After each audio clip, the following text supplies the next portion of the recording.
Coming up on Mountain News at 6, a Pike County man is facing several charges in connection to the death of his mother. And a man who admitted to killing a 3-year-old is headed to prison. And we have advisories on the map at this hour. We'll plot everything out in a few minutes. Dedicated to Eastern and Southern Kentucky, this is WYMT Mountain News at 6. A mother is dead, and police say her son is responsible for killing her. WYMT's RJ Johnson has the latest on the investigation in Pike County and community reaction. On Monday, police responded to this home on Old Wagner Station Road after a call about a domestic dispute between 59-year-old Alex Uhas and his mother, 75-year-old Paulette Mullins. The preliminary investigation shows that a Paula Mullins of Pikeville had suffered a fatal gunshot wound. Trooper Michael Coleman with Kentucky State Police says Uhas then reportedly made several threats to officers, also spitting on them. As a result of the investigation, her son, Alex Uhas, was arrested and charged with murder, domestic violence, terroristic threatening, and assault third on a police officer. Some were asked to vacate their homes as well. And the special response team, those guys are from all over the state. They're based out of the Lexington area, but anytime they're activated, they all come out, come to the scene. And like I said, once threats were made towards law enforcement, they were on the scene, they activated the special response team. Gary Hamilton says the area is relatively quiet, and while he did not know Mullins or Uhas, he says it is a sad situation. It ain't something you hear every day in Pike County, you know what I mean? Somebody shooting their own mother especially, you know what I mean? It's pretty crazy. Did not know, no, but I know enough to know that that's sad. In Pike County, RJ Johnson, WYMT Mountain News. Uhas pleaded not guilty at his arraignment this morning. He's being held in the Pike County Detention Center without bond. His preliminary hearing is set for October 24th. A Laurel County man is facing charges after he reportedly shot inside a vehicle at a home. Police were called to a home on Sinking Creek Road this morning. Once they arrived, they discovered 47-year-old Delbert Cox was inside a building where he had barricaded himself. Cox told police he was armed with a gun. Police later arrested Cox following the standoff and retrieved the gun that was inside the building. He was taken to the Laurel County Correctional Center. Some drama in a Southern Kentucky courtroom today as a man who admitted to killing a child is sent off to prison. Jordan Taylor admitted to killing 3-year-old Amora Smallwood in a Corbin home. The crime happened in February of last year. Taylor was sentenced today, but not before some choice words and a brief argument between attorneys as the hearing was drawing to a close. WYMT's Phil Pendleton reports.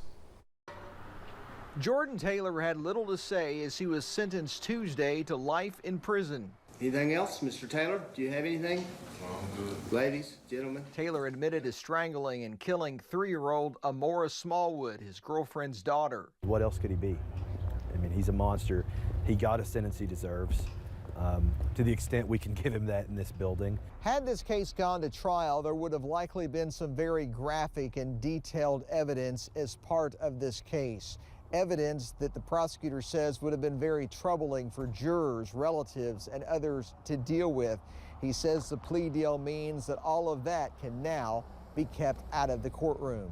Her father, I'm very happy that this is over. They didn't have to endure this. Bowling says a jury would have had the death penalty option. Taylor's attorney did question if constitutionally that would have been allowed because of Taylor's low IQ, which resulted in the judge interrupting her. What I think this also reflects is that rather than Jordan being a monster, Okay, I'm done. You're remanded to the Custody Department of Corrections. Gentlemen, escort him out of my courtroom. Thank you, Judge. He is a monster. Taylor's case is over, but the toddler's mother, Alexandra Ward, is still facing charges and will face a jury trial next March. In Whitley County, Phil Pendleton, WYMT Mountain News. Bowling said Taylor actually received 2 life sentences, one for murder, the other for sodomy. Taylor also still faces charges in connection with a child's death in Clay County as well. A Morgan County man was sentenced to 3 years in prison for willfully depriving someone of their rights. Nathaniel Lumpkins of Elk Fork worked as a youth worker at a Department of Justice, a juvenile justice facility in West Liberty. In his plea agreement back in 2019, Lumpkins admitted to violating the civil rights of a 15-year-old at Woods Bend Youth Development Center, using unreasonable force on the victim, which led to the teen having their arm broken. A Bureau of Prisons employee has been arrested and charged following a complaint of unlawful sexual contact. William Thomas was assigned to the United States Penitentiary in McCreary County. Following the complaint against Thomas, he was placed on administrative leave. According to the complaint, which was filed in April, Thomas reportedly engaged in unlawful sexual contact by force while off duty with a BOP staff member in Colorado. Yesterday, the Laurel County Courthouse was evacuated following a bomb threat. The threat was initially sent to media outlets, including WYMT. And with that, you may be wondering, what charges could someone face following an incident where a fake bomb threat is reported? Well, in Kentucky, that person could face charges under the terroristic threatening statute. This can be categorized into 3 different types: a Class C felony, which is first degree; a Class D felony, which is second degree; or a Class A misdemeanor, which is third degree. A Class A misdemeanor could result in up to a year in jail along with a fine.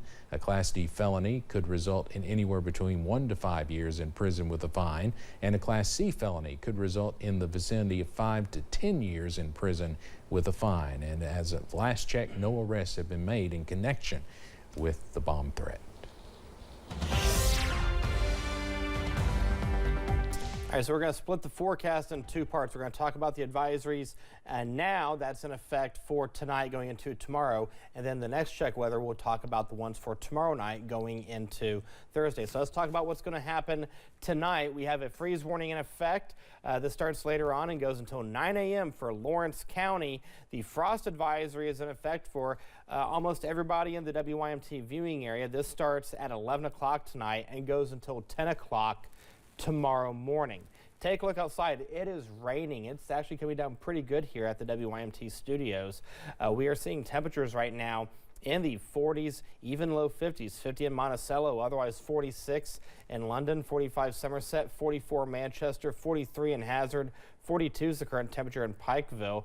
Look at Wise, already down to 37 degrees. There's the rain pushing through eastern Kentucky on live pinpoint Doppler radar, and this is going to push its way out of here as we go throughout the next several hours, but we'll see temperatures going into the upper 30s and low 40s as we go throughout the early part of the overnight hours. So when you wake up in the morning, a chilly start to your Wednesday as we see temperatures in the upper 20s towards Monticello, Irvin, as well as Manchester. Otherwise, low to mid 30s from Monticello down to Harlan. Now the question is, are we going to see a warm up anytime soon? The answer is yes, and I'll tell you when in the first alert forecast in a few minutes. Steve.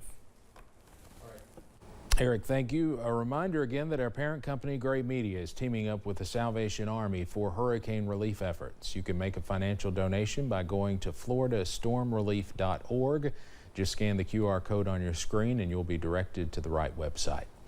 Researchers with the University of Kentucky are leading a study to better understand what made the July 2022 floods so devastating and how to be prepared for future floods.